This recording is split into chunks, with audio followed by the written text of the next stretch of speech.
Bonjour à tous, je suis Anne-Catherine Dumortier, docteur en pharmacie et naturopathe, responsable du département sciences d'Energetica Natura pour la France. Energetica Natura est une entreprise de compléments alimentaires spécialisée en santé intégrative et fonctionnelle. Chez Energetica Natura, nous sommes en permanence à la recherche de nouveaux outils et supports de formation. C'est pourquoi je suis vraiment ravie de lancer cette série de podcasts, les Capsules Pro Energetica Natura. Ces capsules pro seront pour vous de formidables rendez-vous de formation en médecine fonctionnelle et santé intégrative. Nous y aborderons des thématiques que vous rencontrez chaque jour dans vos cabinets et pour lesquelles des thérapeutes experts partageront leurs connaissances et leur expérience pratique. Cela vous permettra d'acquérir de nouvelles clés de compréhension et d'enrichir votre pratique. Retrouvez-nous régulièrement pour ces rendez-vous destinés aux professionnels de santé. Pour ces podcasts, nous aurons l'honneur de recevoir des experts. Les thèmes abordés seront traités sous des angles très pratiques, illustrés d'études scientifiques récentes, et cela vous permettra d'enrichir vos connaissances, de développer votre pratique et de mieux accompagner vos patients, que vous soyez expert ou débutant. Alors bienvenue dans nos podcasts et laissez-vous inspirer. Bonjour à tous et bienvenue dans ce deuxième épisode de nos capsules pro Energetica Natura consacrées au coenzyme Q10. Aujourd'hui, nous recevons le docteur Aurélien Nunes. Bonjour Aurélien, merci beaucoup d'avoir accepté notre invitation. Dans le premier podcast, vous aviez évoqué le coenzyme Q10 de manière générale et aussi dans la prévention des maladies chroniques et des troubles liés au vieillissement. Aujourd'hui, on va plutôt parler du coenzyme Q10 pour les problématiques cardiovasculaires. Pourquoi avoir choisi cette facette-là du coenzyme Q10 ? Merci Anne-Catherine de me recevoir dans ce deuxième épisode consacré au coenzyme Q10. J'ai décidé de développer dans cet épisode les bénéfices du coenzyme Q10 dans la prise en charge des maladies cardiovasculaires, notamment parce que les maladies cardiovasculaires constituent la première cause de décès dans le monde. On calcule qu'environ 18 millions de personnes décèdent dans le monde d'une maladie cardiovasculaire, comme les infarctus du myocarde, et comme les ACV, donc les accidents vasculaires cérébraux, ce qui représente environ un tiers des décès dans le monde. J'imagine aussi que d'un point de vue économique, ces maladies cardiovasculaires ont un poids considérable. Absolument, les maladies cardiovasculaires ne représentent plus seulement un problème de santé publique, mais représentent aussi un vrai fardeau économique. Les prévisions dépassent le milliard de dollars d'ici 2030. Alors on va commencer par le début, donc l'athérosclérose comme point de départ de ces maladies cardiovasculaires. Est-ce que vous pouvez nous expliquer ce qu'est l'athérosclérose ? Tout à fait. Donc, l'haltérosclérose, c'est une maladie inflammatoire qui implique une réponse du système immunitaire cruciale. Donc, elle va se caractériser par l'accumulation de cellules inflammatoires dans la paroi artérielle. Ces cellules vont générer et synthétiser un certain nombre de molécules pro-oxydantes, mais aussi de cytokines pro-inflammatoires. Autrefois, on pensait que cette maladie était uniquement due à un excès de cholestérol. Maintenant, on sait que les réponses immunitaires et inflammatoires jouent un rôle clé dans son initiation, mais aussi dans sa progression. Et donc quelles sont les étapes stratégiques du développement et de la formation de la plaque d'athérome ? Le processus de formation des plaques d'athérome est un processus qui va se dérouler en plusieurs étapes. Tout d'abord, le cholestérol LDL donc, va s'infiltrer et s'accumuler dans la paroi, enfin dans l'espace sous-endothélial des artères, notamment au niveau des carrefours et des bifurcations de l'arbre vasculaire, puisque ce sont des zones en fait, qui sont particulièrement soumises à des forces de cisaillement dues en fait, au flux sanguin qui est plus turbulent à ces niveaux-là, ce qui va produire donc, des dommages au niveau de l'endothélial et donc qui va favoriser l'infiltration du cholestérol LDL dans son intérieur. Donc c'est important de se rendre compte déjà que l'haltérosclérose, c'est vraiment une maladie de l'endothélium. Et puis ensuite, donc, ces particules de LDL piégées dans cette paroi artérielle vont s'oxyder, ce qui va déclencher en fait, l'activation de l'endothélium, qui va sécréter un certain nombre de substances qui vont participer au recrutement de monocytes, qui vont se transformer en macrophages dans les tissus, qui vont phagocyter donc ce fameux LDL oxydé et se transformer en cellules spumeuses qui vont être chargées de lipides. Ces cellules, à leur tour, vont sécréter un grand nombre de cytokines et de chimiokines qui vont entraîner le recrutement d'encore plus de cellules pro-inflammatoires, notamment des lymphocytes T, dans cet espace sous-endothélial. Puis, en fait, au cours de l'évolution de sa plaque, donc on parle d'un processus qui dure en fait plusieurs années, les cellules musculaires lisses vasculaires vont migrer vers l'intima et vont en fait former une sorte de coiffe fibreuse autour de ce noyau d'athérome pour le consolider, en sécrétant notamment un certain nombre de molécules de la matrice extracellulaire, comme du collagène, comme des élastines. Néanmoins, malheureusement, encore une fois, au fur et à mesure que les années passent, les cellules pro-inflammatoires vont dégrader cette matrice extracellulaire et donc vont affaiblir cette coiffe fibreuse. Et cela, en fait, va nous amener à la dernière étape de cette maladie, qui est la complication de la plaque, où en fait, cette lésion va progresser, les cellules vont mourir, il va se former un noyau nécrotique. Et quand la coiffe fibreuse va se rompre, tous les différents composants de la circulation sanguine vont entrer en contact avec le cœur de cette plaque et cela va en fait produire des phénomènes de thrombose qui vont produire donc l'occlusion du vaisseau et entraîner les événements ischémiques aigus. La formation de la plaque d'athérome, c'est donc un processus complexe et long qui va se dérouler sur plusieurs années. Est-ce qu'il Exactement. existe des études cliniques qui montrent justement la complexité de la formation de la plaque d'athérome? Voilà, tout à fait. Comme je viens d'expliquer, donc c'est un processus qui est extrêmement complexe. Et sur cette complexité vient s'ajouter d'autres éléments récents, dont notamment une étude publiée en mars 2024 dans une revue très prestigieuse de médecine, où notamment a été mis en lumière la présence de micro et de nanoplastiques dans les plaques d'athérome au niveau des carotides. Des patients évalués dans l'étude, c'était environ 150 patients, et dans ce groupe de patients évalués, 70% de ces patients avaient des micro et nanoplastiques au niveau des plaques d'athérome. Et les auteurs ont pu établir que la présence de micro et nanoplastiques au niveau des plaques d'athérome multipliait par 4,5 le risque de souffrir d'un événement cardiovasculaire majeur. Donc on parle d'événements cardiovasculaires, on parle d'infarctus, on parle d'ACV. Donc cette étude clairement démontre que nous n'avons pas encore terminé d'apprendre les causes profondes de la maladie athérosclérotique et qu'on ne peut pas la résumer à un simple excès de cholestérol. En quoi le coenzyme Q10 va jouer un rôle dans la prévention de la formation de cette plaque d'athérome? Donc le coenzyme Q10, il va contribuer à améliorer et à stabiliser le processus d'athérosclérose.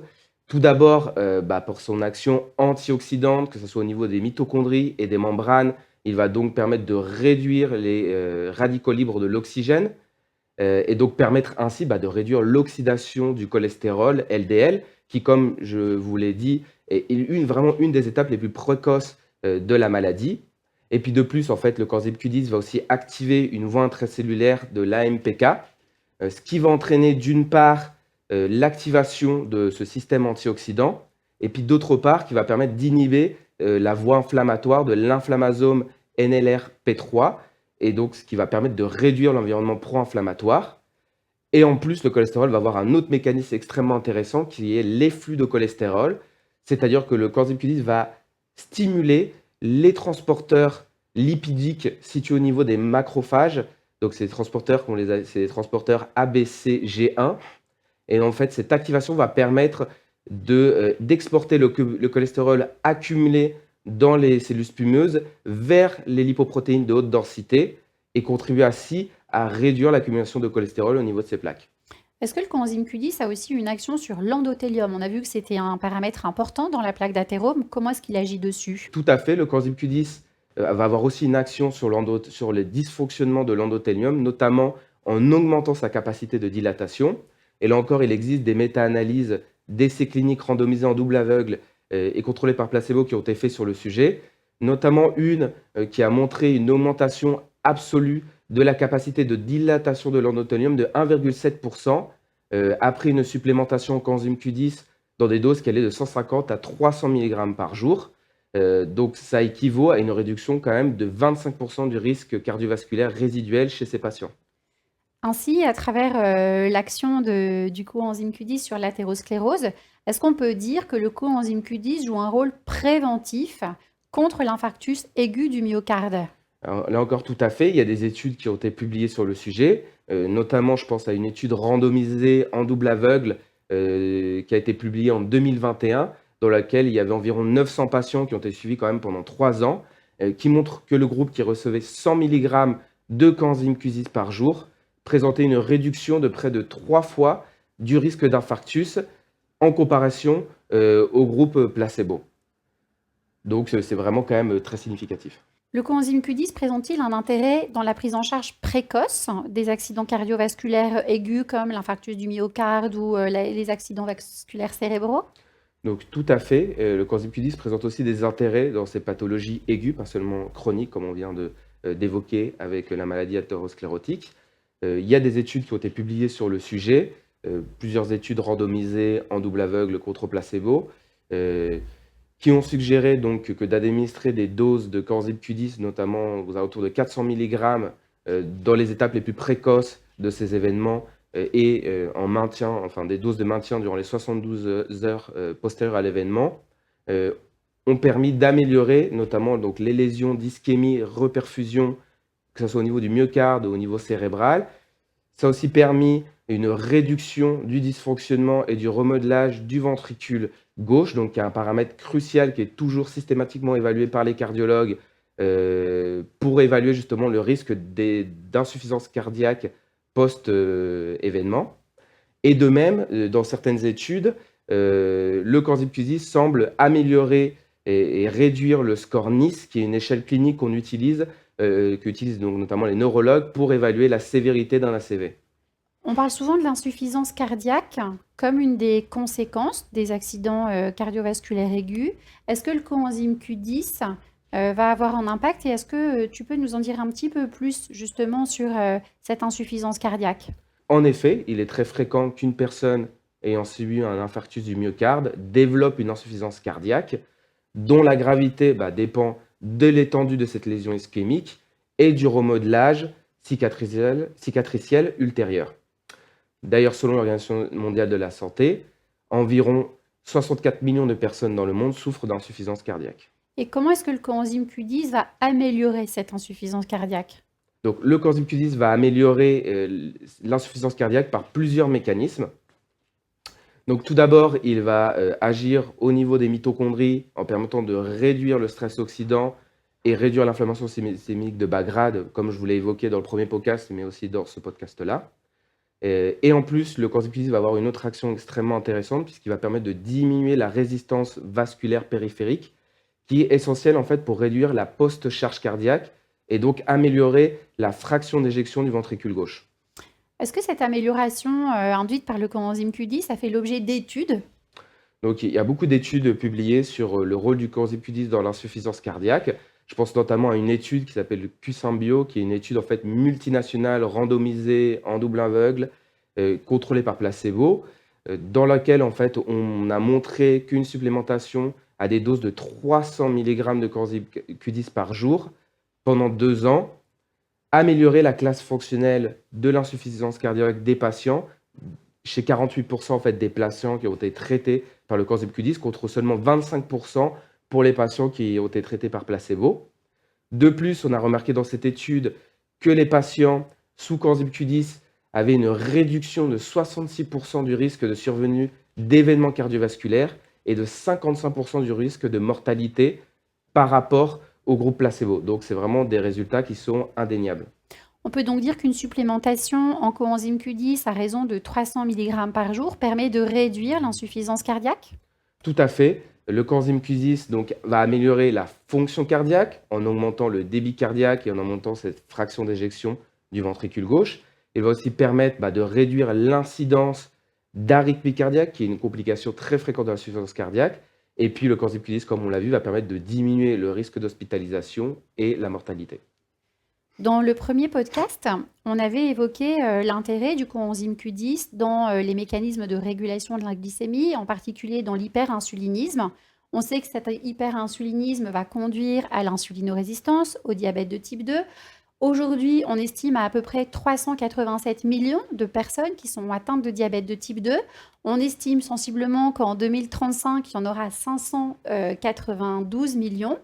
Est-ce que tu pourrais un petit peu approfondir ce sujet? C'est vraiment un enjeu de santé publique considérable. Le coenzyme Q10 a tout à fait sa place à jouer dans ce problème de santé publique majeur. Tout d'abord parce que le coenzyme Q10, en fait, il va permettre de réduire le stress oxydatif mitochondrial, notamment en inhibant donc, la production de radicaux libres, qui en général est surproduit au niveau de la chaîne de transport d'électrons. Ça, c'est une des conséquences très fréquentes chez les gens qui ont des hyperglycémies. Et puis d'autre part, le coenzyme Q10, on l'a vu auparavant, va aussi avoir des actions anti-inflammatoires qui vont donc permettre de réduire l'hyperinsulinisme, puisque au niveau biochimique, la voie de l'insuline et la voie de l'inflammation sont liées. Donc moins on a d'inflammation et moins on aura de résistance à l'insuline. C'est très intéressant. Est-ce qu'il y a d'autres mécanismes qui sont impliqués via le coenzyme Q10 sur la régulation de la glycémie et sur la diminution de cet hyperinsulinisme? Donc tout à fait, il existe d'autres mécanismes par lesquels le coenzyme Q10 peut améliorer la résistance à l'insuline. Il y en a un qui est particulièrement prometteur, qui est l'action en fait modulatrice du coenzyme Q10 sur les protéines découplantes de type 2 qui sont présentes au niveau de la chaîne respiratoire des mitochondries, notamment dans les cellules bêta du pancréas. Et donc ces protéines jouent un rôle central dans le dysfonctionnement de ces cellules et donc dans le développement du diabète de type 2. Est-ce que tu peux nous donner quelques détails supplémentaires justement sur ces protéines découplants? C'est pas encore un sujet, je pense, qui est très bien maîtrisé par nos thérapeutes. Est-ce que tu peux investiguer un peu davantage, s'il te plaît? Donc tout à fait, les protéines décuplantes de type 2 vont jouer un rôle crucial dans le diabète de type 2 en agissant comme un régulateur négatif de la sécrétion d'insuline au niveau des îlots pancréatiques. Il faut savoir que les cellules bêta du pancréas vont détecter en fait une élévation du glucose et vont sécréter de l'insuline en réponse en fait à une augmentation du ratio ATP-ADP intracellulaire. Donc, les protéines découplantes de type 2 qui se situent au niveau de la chaîne de transport des mitochondries, enfin au niveau de la chaîne respiratoire, va contribuer à diminuer la production d'ATP, notamment parce qu'elle favorise la fuite de protons et donc la fuite d'énergie sous forme la dissipation d'énergie sous forme de chaleur. Et donc ça va perturber la sécrétion d'insuline qui est stimulée normalement donc par l'élévation de la glycémie. Et c'est pour ça notamment que des études ont mis en avant qu'une expression accrue des protéines découplantes de type 2 est associée à un dysfonctionnement des cellules bêta et au développement de diabète de type 2, donc que ce soit dans des modèles animaux ou des modèles humains. Et il y a aussi d'autres études qui ont montré inversement que la suppression des protéines découplantes de type 2 chez des souris en fait diabétiques, améliorait la fonction des cellules bêta. Et est-ce qu'il existe un lien entre le stress oxydant et l'activation de ces protéines découplantes de type 2? Effectivement, il existe des études, notamment sur des modèles animaux, qui indiquent que les protéines découplantes de type 2 peuvent être activées de manière significative par le superoxyde, donc qui est un radical libre de l'oxygène. Cette activation va évidemment produire, comme on vient de le voir, produire une inhibition de la sécrétion d'insuline qui est normalement stimulée par l'élévation de la glycémie. Et donc, cela va contribuer au dysfonctionnement de ces cellules et au développement du diabète de type 2. Donc, cette voie superoxyde protéines déculpantes de type 2 représente vraiment une cible thérapeutique de première importance pour améliorer la gestion du diabète de type 2.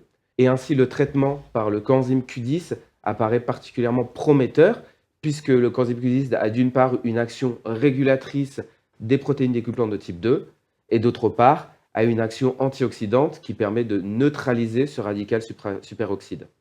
En conclusion, que montrent les études cliniques sur la supplémentation en coenzyme Q10 chez ces patients diabétiques de type 2?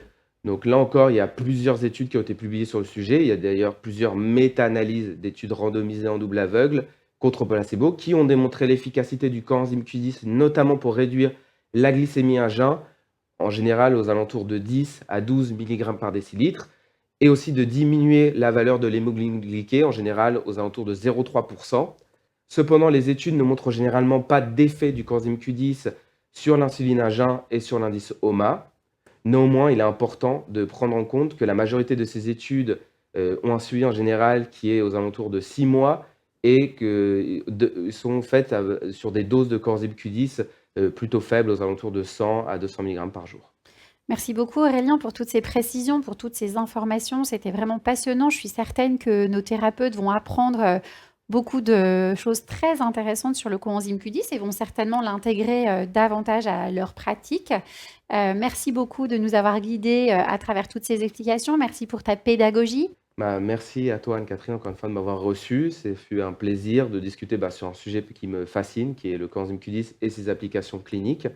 Voilà, j'espère, avoir pu, expliquer, tout l'intérêt du coenzyme Q10 dans la prise en charge notamment de ces pathologies cardiovasculaires et métaboliques.